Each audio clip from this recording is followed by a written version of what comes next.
নমস্কার বন্ধুরা, ঝর্ণা ঝুমা কিচেনে সবাইকে স্বাগত। আজ আমি নারকেল দিয়ে আর সুজি দিয়ে ভাপা পিঠে তৈরি করব। সেই জন্য দেখেন এখানে আমি 1 বাটি সুজি নিয়ে নিয়েছি, আর দেখেন 1 বাটি নারকেল নিয়ে নিলাম, আর এখানে পাটালি গুড় নিয়ে নিয়েছি। আপনারা চাইলে চিনি দিয়েও তৈরি করতে পারেন রেসিপিটা। গ্যাসে আমি কড়াই চাপিয়ে দিয়েছি, আর কড়াইয়ের মধ্যে দেখেন নারকেল দিয়ে দিলাম আমি দেখেন খেজুর গুড়,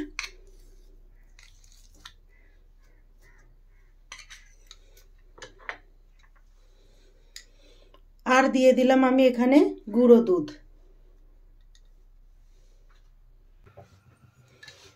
এখন সব উপকরণগুলো ভালোভাবে মিশিয়ে নেব। মিশিয়ে ভালোভাবে একটা পুর তৈরি করে নেব। আমি গুড় দিয়ে তৈরি করছি, আপনারা চাইলে কিন্তু চিনি দিয়ে তৈরি করতে পারেন। আর এই সময়টা গুড় পাওয়া যায়, তো গুড় দিয়ে তৈরি করলেই খেতে বেশি ভালো লাগে পিঠে। দেখেন ভালোভাবে মিশিয়ে দিলাম। গুড় দেখেন ভালোভাবে মেল্ট হয়ে গেছে।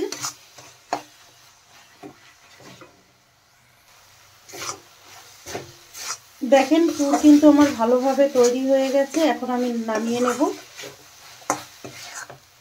আর গুড় দেওয়াতে কালারটা কত সুন্দর হয়েছে।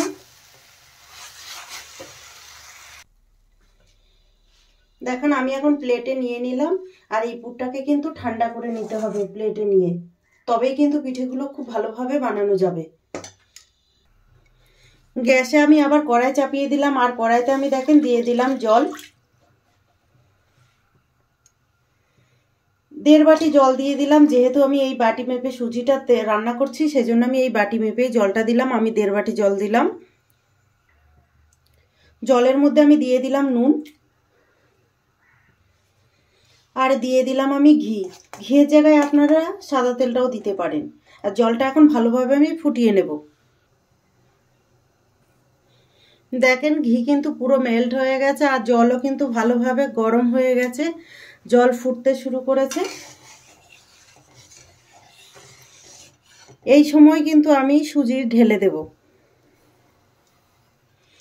সুজি দিয়ে দেওয়ার পরে কিন্তু নাড়তে থাকতে হবে।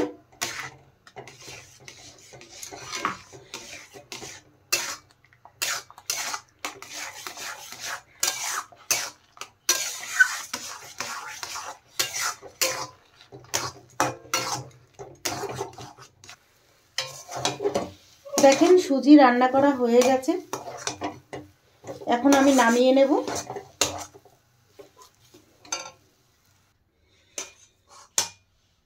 সুজি আমি দেখেন নামিয়ে প্লেটে নিয়ে নিলাম। আর একটু ঠান্ডা হয়ে গেলে তারপরে এটাকে আমি হাতের সাহায্যে মেখে নেব ভালো করে। হালকা ঠান্ডা হয়ে গেলে তখন কিন্তু, এখন তো অনেক গরম, হাত দেওয়া যাবে না।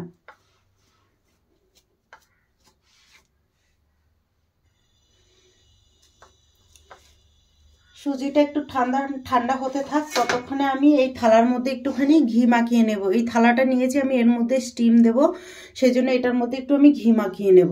ঘি বা তেল যে কোনো একটা মাখতে পারেন আপনারা। এখানে দেখেন আমি ঘি নিয়েছি, তো পুরো থালায় আমি একটু মেখে দিচ্ছি, যাতে পিঠেগুলো যখন দেব তখন নিচে চিপকে না যায়, সেই জন্য। দেখেন পুরো থালায় আমি মেখে নিয়েছি। এখন আমি সুজিগুলো ভালো করে মেখে নেব। সুজি দেখেন রান্নাটা খুব সুন্দর হয়েছে, সেই জন্য দেখেন হাতে একদম চিপকে যাচ্ছে না।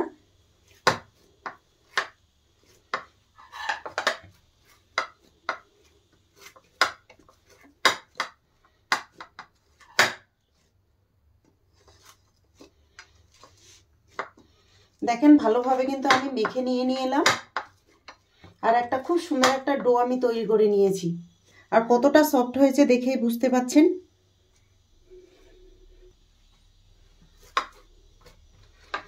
এখন এখান থেকে আমি দেখেন লেচি কেটে নিচ্ছি। পিঠেগুলো আপনারা যেই সাইজের তৈরি করবেন সেই সাইজের আপনারা কেটে নেবেন। দেখেন এখন আমি এরকম বাটির মতো বানিয়ে নেব।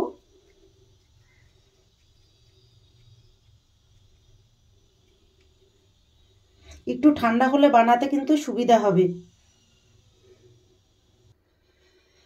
এখানে দেখেন আমি নারকেলের স্টাফিংটা নিয়ে নিয়েছি, আর সেখান থেকে দেখেন খুব সামান্য পরিমাণে দিয়ে দিলাম। এখন পিঠে শেপ তৈরি করে নেব। দেখেন এইভাবে বন্ধ করে দিচ্ছি।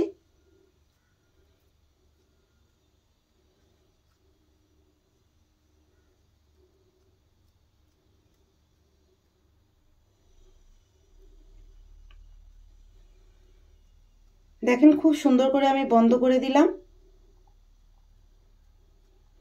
চাইলে কিন্তু আপনারা একটু ডিজাইনও তৈরি করে দিতে পারেন এইভাবে।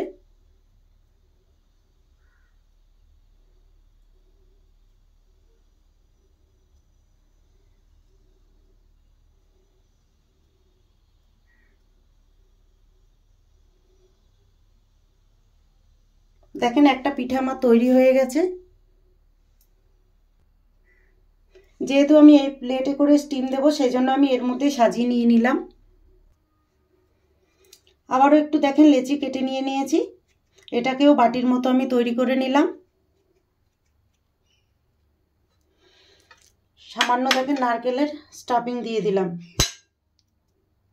দিয়ে এটাকে এইভাবে মুখ বন্ধ করে দিলাম।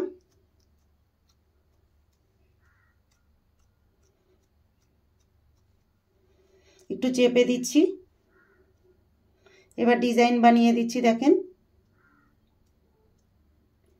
আপনারা যদি ডিজাইনটা না বানাতে পারেন, আপনারা এমনি নর্মালও রেখে দিতে পারেন এইভাবে।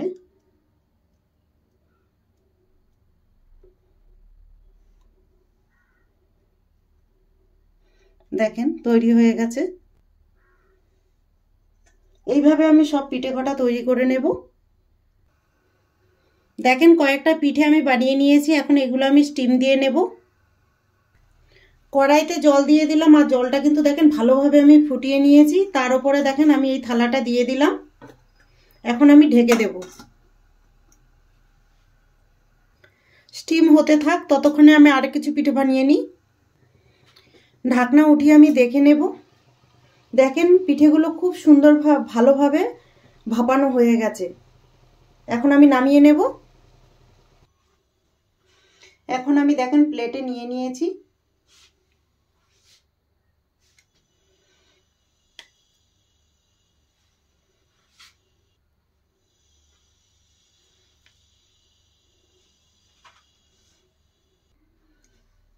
সঙ্গে দেখেন আমি দিয়ে দিলাম গুড়।